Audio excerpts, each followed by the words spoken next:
제가 지난 주간에 보니까 58장을 뛰어넘어서 59장을 메시지를 했더라고요.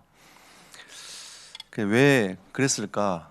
예, 보니까 올해 이제 마음이 올 안에 66장까지 마무리를 해야 된다라고 하면서 아마 58장을 중간에 뛰어넘은 것 같습니다.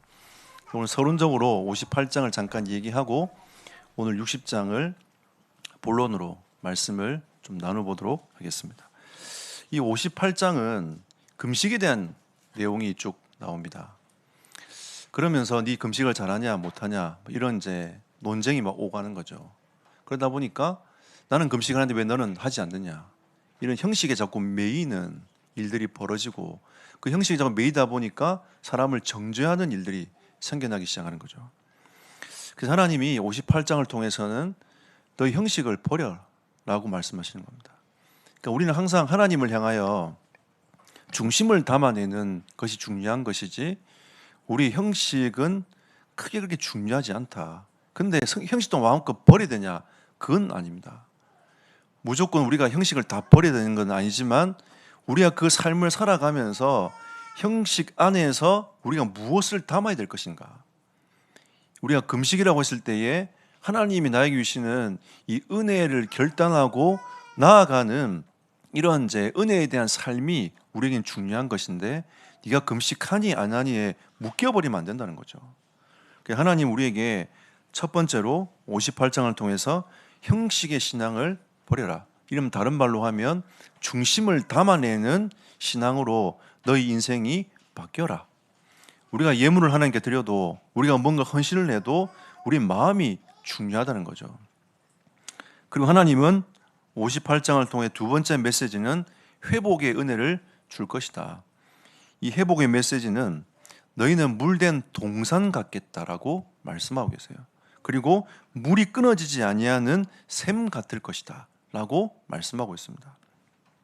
이 물된 동산이라는 의미는 너희가 하나님의 그 은혜를 지속적으로 누리는 삶을 살게 될 것이다. 하나님이 우리에게 주신 그 은혜는 머물러 있는 것이 아니라 날마다 나에게 넘쳐 흐를 수 있는, 하나님의 은혜가 밀려올 수 있는 그 은혜이다라고 우리에게 말씀하고 있는 거죠. 그런데 거기에서 흘러나오는 그 물은 어떤 물이냐면, 이 요한복음 4장 14절에 예수님께서 사마리아 여인을 만나지 않습니까? 늘 인생의 갈급함을 가지고 있는 그 사마리아 여인이 진정한 물을 만나지 못하니까 늘 갈급함에 목말라하고 있는 거죠. 그래서 예수님께서 내가 주는 물은 영원히 목마르지 아니하리라 라고 말씀하셨습니다. 이 그리스도의 은혜로 인하여서 오는 이 물은 영원히 목마르지 아니할 하나님의 은혜가 끊임없이 밀려오게 된다라고 성경은 우리에게 말씀하고 있는 겁니다. 너희가 형식을 버리고 하나님의 은혜 속으로 들어가면 그 은혜는 물된 동산 같겠고 물이 끊어지지 않는 샘과 같을 것이다 라고 58장에 말씀하고 있는 겁니다. 우리가 이 은혜를 받았지 않습니까? 이 은혜를 가지고 60장을 가만히 보면 이 은혜를 가지고 우리가 할 수 있는 것들이 너무 많은 거죠. 그냥 일어나서 빛을 발하라, 이 정도가 아니라 그리스도의 빛을 비추는 사명까지 감당할 수 있는, 우리는 이미 그 은혜를 누리면서 부여받은 하나님의 백성이다. 우리에게는 많은 어려움들이 있습니다.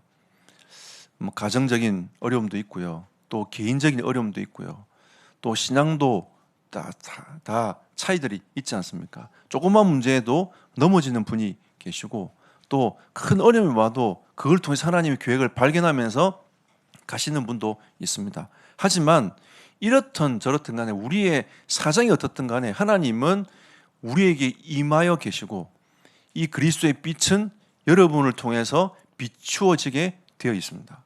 그래서 하나님께서 여러분과 저에게 주시는 이 은혜를 오늘 60장을 통해서 확신을 가지고 그리스도의 빛을 비추는 사명을 가진 성도들이 되시기를 예수 이름으로 축복합니다.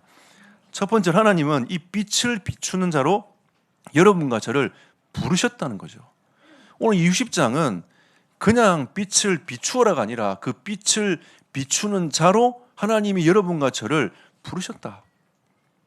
마가복음 4장 21절에 보니까 이 등불은 이 평상 아래에 두지 않는다고 했습니다. 등불은 어디에 둡니까? 등경 위에 두는 거죠. 그래서 방 전체를 밝히도록 하는 겁니다. 여러분 형광등이 방바닥에 붙어 있는 거 봤습니까? 못 봤죠? 저는 그런 집은 보지 못했습니다. 거의 집은 다 형광등이 벽에 붙어 있든지 아니면 위에 붙어 있어가지고 방 전체를 비춥니다. 그래 이게 전체가 비춰져가지고 밝게 보이는 거죠. 저도 이게 다니다 보니까 숙소를 정하잖아요. 정하면 대부분 숙소들이 좀 어두워요. 근데 이 밝은 숙소들이 있습니다. 들어가면요, 그게 굉장히 기분이 좋아요. 어두컴컴하면 책 보기도 좀 힘들고 준비를 해야 되는데 이게 책 보기도 힘들고 어렵단 말이에요. 빛이 쫙 밝게지면 이게 전체가 밝아져 가지고 굉장히 이렇게 일을 하기도 편하고 좋은 거죠. 그러니까 우리가 등불을 밝힐 때도 평상 아래 두는 것이 아니라 등경 위에 둬서 그 빛을 비추도록 만드는 겁니다. 하나님께서 여러분과 저를 부르신 이유는 다른 게 아니라 여러분 있는 현장에 이 빛을 비추도록 하나님이 높이 드시겠다는 겁니다. 그리고 베드로전서 2장 9절에 보니까 하나님이 여러분과 저를 왕 같은 제사장이요 거룩한 나라요 하나님의 소유된 백성으로 부르셔가지고 아름다운 덕을 선포하기 위해서 여러분과 저를 이미 불렀다라고 말씀하고 있는 겁니다. 그럼 결국은 여러분과 저를 부르신 것은 아름다운 덕을 선포하기 위해 부르셨다. 그러니까 이 빛은 감추어져 있는 것이 아니라 그리스도의 은혜는 감추어져 있는 것이 아니라 이 빛은 계속 증거되어야 되고 비추어져야 된다는 것입니다. 그래서 이사야 60장 1절에 보니까 일어나라 빛을 발하라 라고 하나님 우리에게 말씀하고 있는 거죠. 이미 우리에게 빛이 임하여 있으니까 너는 일어나서 빛을 발하라. 여러분이 믿음이 있든 믿음이 없든 그리스도를 고백하는 것은요, 이 영적인 어두움한테는 어마어마한 것입니다. 제가 잘 모를 때도, 그리스도를 잘 모를 때도 그냥 현장 가가지고 복음을 전하는데 이 어두움이 꺾이는 게 보이더라고요. 근데 이 그리스도의 비밀을 알고 나서는 그냥 가면 어둠의 권세가 물러나는 것들을 하나님이 보게 하시더라고요. 이미 여러분과 저에게는 빛이 임하였습니다. 여러분 속에 계신 그리스도 때문에 어둠의 세력은 떠나가게 됐어요. 여러분이 불신앙하지 않고 맞아, 그리스도의 빛이 내 안에 있지 않느냐 라고 여러분이 확신만 딱 가지고 있어도 어둠의 권세는 떠나가게 됐습니다. 하나님이 이 빛을 비추는 자로 부르셨기 때문에 여러분과 저를 통해서 이 빛을 비추시겠다고 우리에게 말씀하고 있는 겁니다. 그리고 두 번째로는 이 그리스도의 빛만이 참 소망이다. 이 세상에는 그리스도의 빛 말고는 참된 소망이 없어요. 성경은 우리에게 그리스도의 빛만이 참 소망이라고 우리에게 말씀하고 있는 겁니다. 요한복음 1장 9절에 이 빛은 그냥 빛이 아니라 참 빛이다.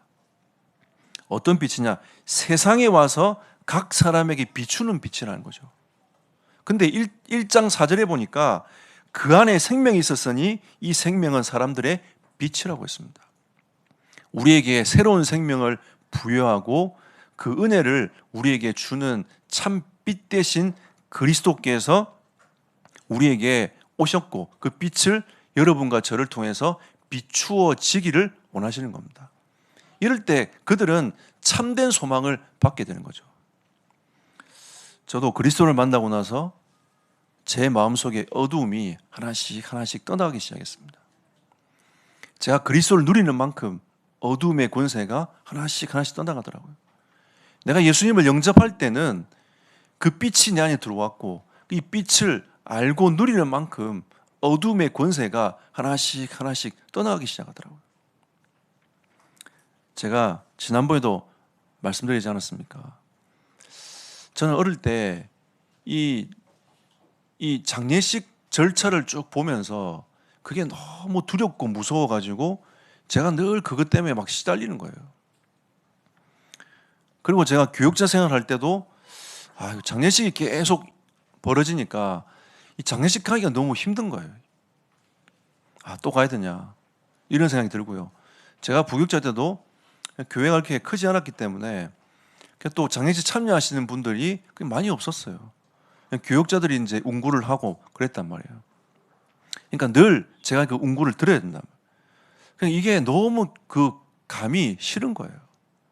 근데 하나님이 그리스도의 빛으로 나에게 계속 비춰지니까 이 죽음이라는 게 두려움이 아니라 기쁨이고 감사고 영광임을 하나님이 깨닫게 하셨어요.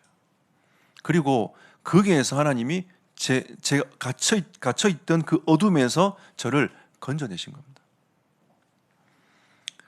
여러분, 저도 굉장히 두려움이 많았던 사람 중에 한 사람입니다. 또 이 귀신의 메시지가 계속 들려왔던 인생 중에 한 사람이었단 말이에요. 네 인생 필요 있냐? 그냥 죽어라. 뭐가 네 인생이 필요하냐? 라고 하면서 그 메시지가 계속 들렸던 사람 중에 한 사람이었단 말이에요. 근데 어느 날 이게 다 사라지더라고요. 그리고 불신앙 속에 가득 차 있던 인생이었어요. 나는 안 될 거야. 해도 안 될 거야. 내가 기도해도 응답 없을 거야. 제가 기도하면서도 그 불신앙에 제가 쌓여 있었단 말이에요. 근데 하나님께서 저에게 빛을 계속 비추시더니 그 빛이 내 안에 살아 움직이더니 어둠이 하나씩 떠나기 시작하더라고요. 지금은 제 인생이 어떻게 바뀌었냐? 그냥 하나님이 믿어져요. 그냥 하나님을 신뢰하는 인생으로 바뀌었습니다. 하나님은 이 빛을 각 사람에게 비추기를 원하신다는 거죠. 여러분, 지금 여러분이 조금 누리고 많이 누리고 그 차이를 생각하지 말고 그냥 계속 비추면 어둠의 권세는 견디다 못해 떠나가게 되어 있습니다. 이 사단은요, 여러분, 끈질겨요.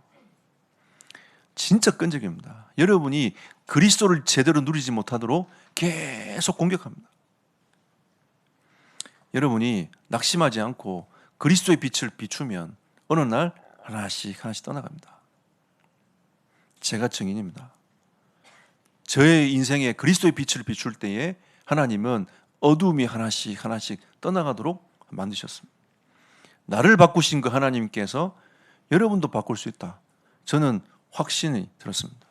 어떤 누구도 바꿀 수 있다. 저는 확신이 들었어요. 그리고 하나님은 누가복음 2장 9절에 11절에 이 그리스도의 빛이 비춰질 때에 하나님께 영광이 된다. 그리고 이게 우리에게는 큰 기쁨의 좋은 소식이 될 것이다. 우리가 예수 믿어라. 예수는 그리스도다. 너희에게 진짜 인생의 참 빛은 그리스도밖에 없다라고 우리가 그리스도를 선포할 때에 하나님께는 영광이 되는 것입니다. 그리고 그 그리스도의 빛을 받은 사람에게는 큰 기쁨의 좋은 소식이 되는 것입니다. 이 좋은 소식의 핵심이 무엇입니까? 그리스도 아닙니까? 이 땅의 참 빛은 예수 그리스도밖에 없습니다. 그리스도를 통해서 하나님은 참 소망, 참 빛을 이 세상과 이 현장에 비추기를 원하셨다는 거죠. 그래서 하나님이 여러분과 저를 이 빛을 비추는 자로 부르셨다라고 하나님 우리에게 말씀하고 있는 겁니다. 그래서 우리는 이 참 빛을 비추면 하나님은 참 회복의 은혜를 우리에게 주시겠다라고 말씀하고 있는 겁니다. 여러분, 그리스도를 한 번만 전하고 두 번만 전하고 이게 아니라 우리는 그리스도 운동하는 겁니다. 끊임없이 그리스도의 빛을 비추어서 어두움이 떠나가도록, 끊임없이 그리스도의 빛을 비추어서 우리에게 참 소망이 생기도록, 끊임없이 그리스도의 빛을 비추어서 하나님의 나라가 임하도록 하는 것이 우리의 사명인 거죠. 그럴 때에 3절 보십시오. 나라들은 내 빛으로, 왕들은 비치는 내 광명으로 나오리라. 빛을 들고 있어야 그걸 향하여 어두움이 빛을 향하여 오게 된다는 거죠.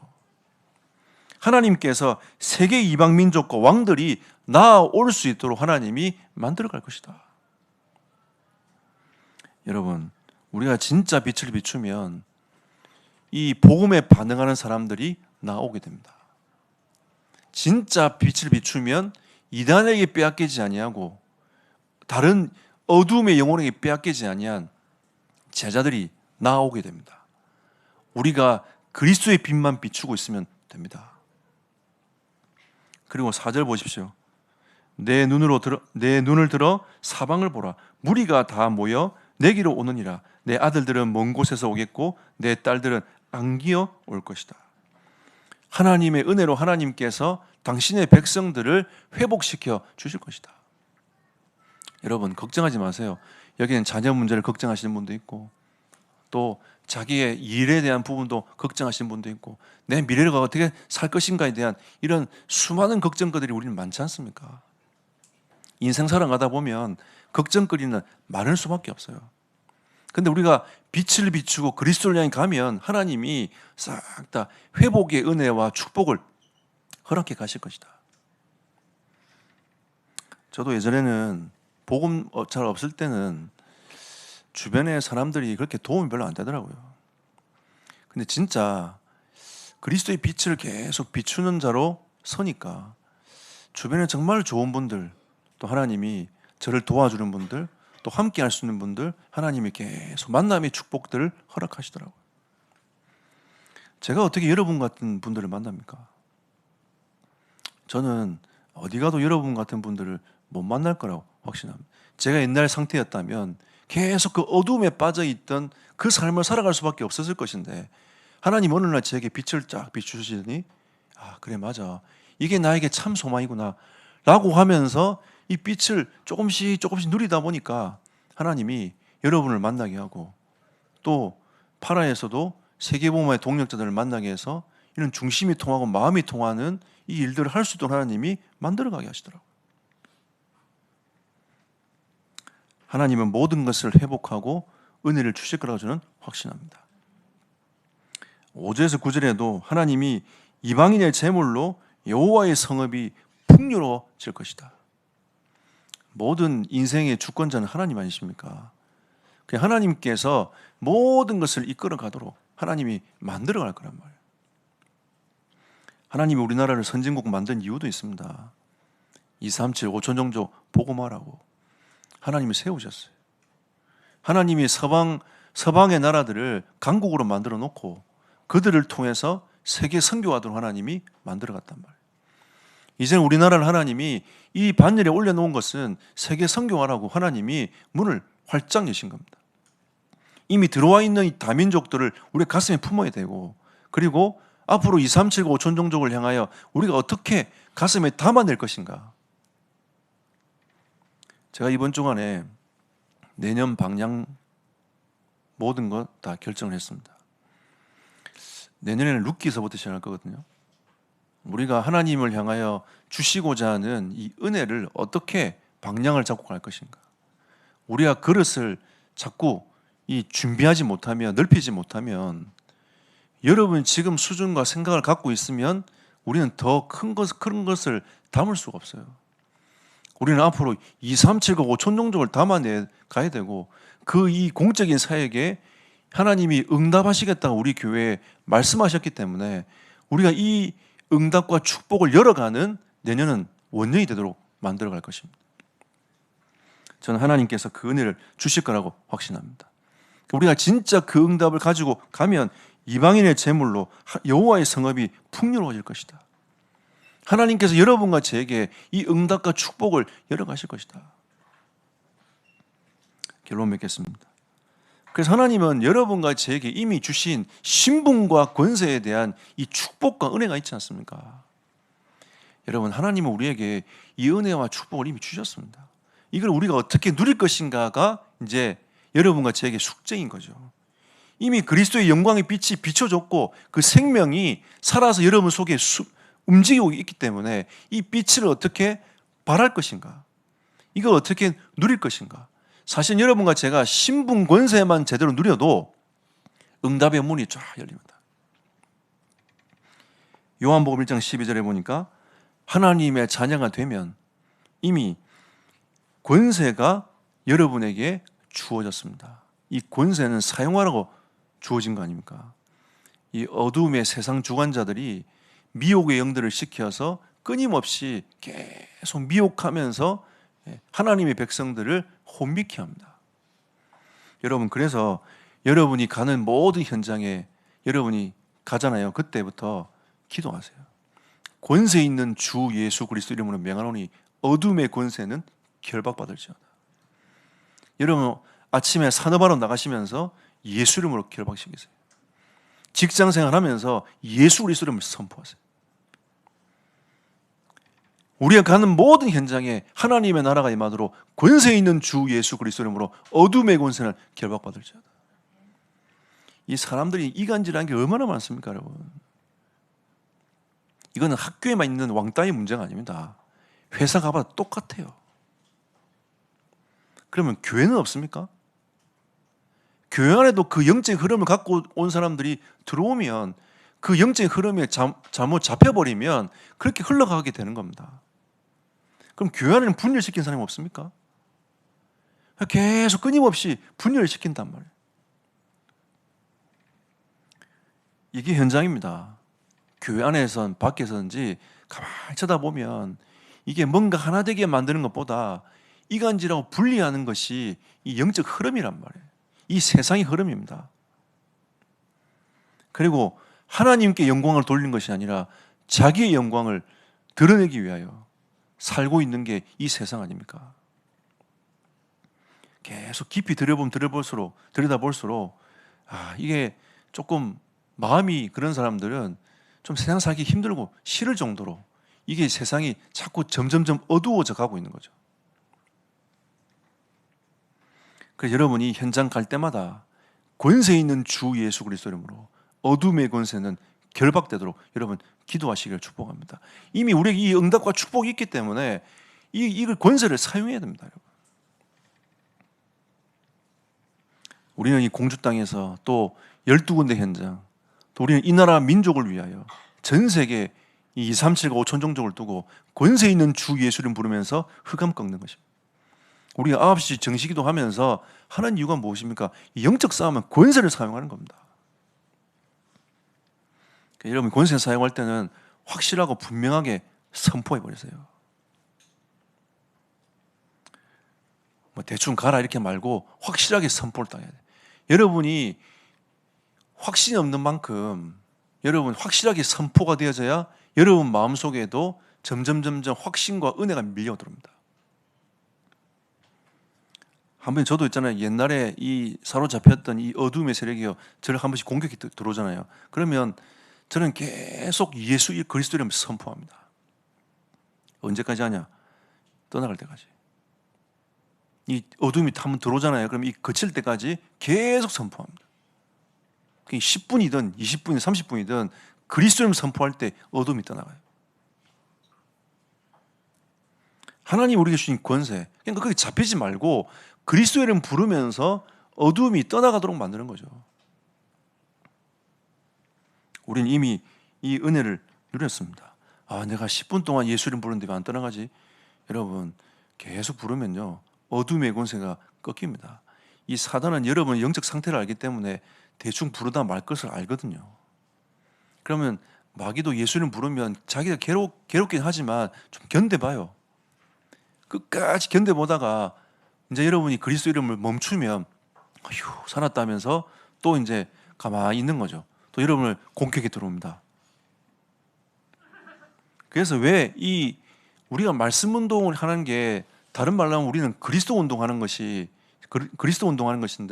이 그리스도 운동이라는 게 뭐냐? 계속 그리스도가 선포되어서 어둠의 권세가 틈타지 못하도록, 들이있지 못하도록 계속 그리스도를 선포하는 겁니다.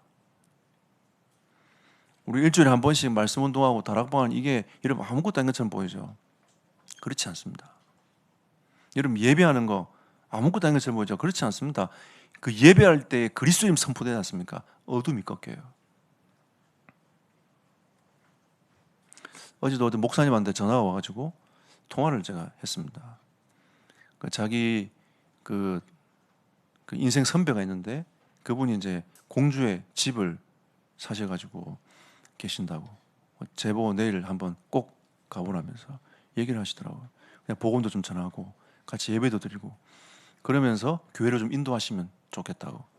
그래서 제가 알겠다고 했어요. 우리는요 다른 빛을 비추면 안 돼요. 그리스도의 빛을 비출 때에 어둠이 떠나가는 겁니다.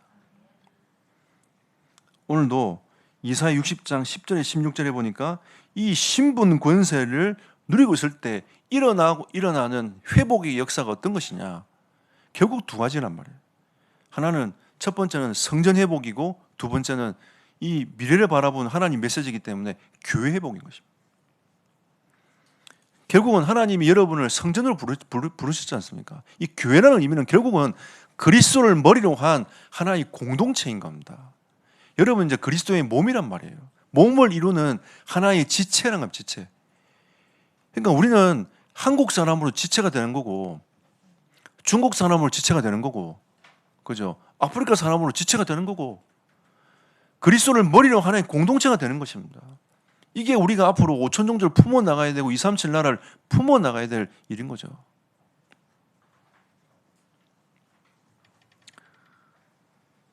제가 그제 멕시코 사람을 만났어요. 이분은 한국이 이제 아마 좋아가지고 이렇게 여행을 온 것 같아요. 그래서 제가 이제 이 스페니시 자료가 내게 없구나. 야, 앞으로는 237과 5천 종족을 살리려면 이 자료를 갖다가 한국, 중국 이 정도가 아니라 앞으로 스페인시 거도 들고 다녀야겠다. 제가 그 생각이 딱 들었어요. 그래서 내가 이걸 어떻게 한번 복음 메시지를 한번 전달하지? 이분이 멕시코에서 미국 그 텍사스주 그 사이에서 왔다 갔다 하면서 일을 하신 분인가 봐요. 야, 이거 앞으로 내가 237 5천 담으려면 이 전도지부터 내가 갱신을 좀 해야 되겠다. 이제 이번 지난 주간에 그 생각이 딱 들었습니다.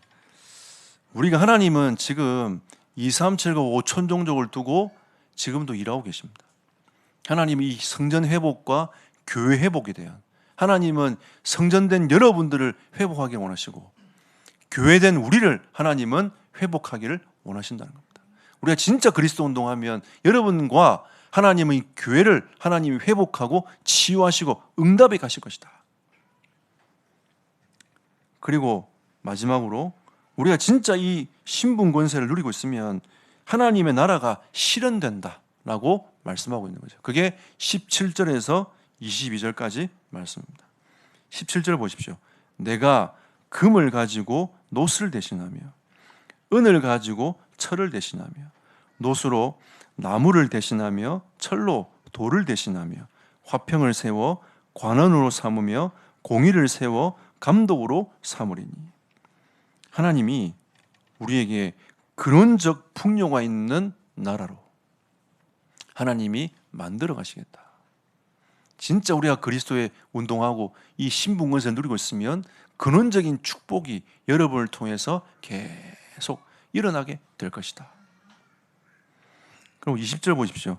다시는 내 해가 지지 아니하며 내 달이 물러가지 아니할 것은 여호와가 내 영원한 빛이 되고 내 슬픔의 날이 끝날 것임이라. 저는 이 20절 말씀을 묵상하면서 아멘했습니다. 왜? 제 인생을 돌아보면서 진짜 아멘했어요. 어느 날 제게는 우울함이 사라졌습니다. 어느 날 외로움이 사라졌어요.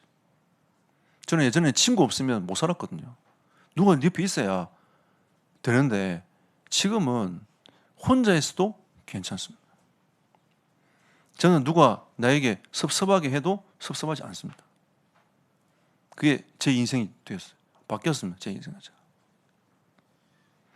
누가 나한테 뭘 해주고 안 해주고 별로 그게 관심이 없어졌어요. 그냥 하나님께 감사하게 되더라고요. 내가 구원받은 그 자체로만 하나님께 감사하게 됐어요. 그 어느 날 가만히 생각해 보면 그게 감격으로 다가오더라고요. 그리고 사실은 지금은 할 일이 많아가지고 뭐 이렇게 외로울 시간도 사실은 없고, 그리고 내가 뭐 해야 될지 뭐 막막한 것도 사실은 없어요. 계속 보이니까 이것도 해도 저것도 해도 계속 보여서 그걸 계속 조금씩 해나가야 되니까 이게 또 하나 하면 또 더 큰 게 보이고 더 보이고 이걸 어떻게 하지 고민을 하는 거지. 어제도 어떤 목사님하고 통화를 계속하면서 야 진짜 어려운 교회도 많고 도와줄 선교사도 많은데 이거 우리가 어떡하나. 진짜 하나님 응답하시고 축복을 부으셔야 되겠다. 그 인도네시아 김종욱 선교사님이 11월 달에 저희 교회 오실 겁니다. 그래서 제가 그 선교사님이 저한테 한번 부탁을 하시더라고요. 목사님이 제 선교 후원회 회장을 좀 맡아주시면 안 되겠냐. 후원이 없는가 봐요. 그래서 제가 그랬습니다. 지난번에 알겠다고. 그 제가 대책이 있나? 없어요. 대책 없습니다. 근데 제가 그걸 두고 아멘하고 기도하고 있었거든요. 그랬더니 하나님이 그 후원회 할 수 있도록 한 교회 하나님이 지금 2교회를 지금 붙여주셨어요. 가만히 있는데 그냥 기도하고 아멘하고 있는데 하나님이 2교회를 딱 붙여주셨어요. 대화하다가 그렇게 흘러가 버린 거예요.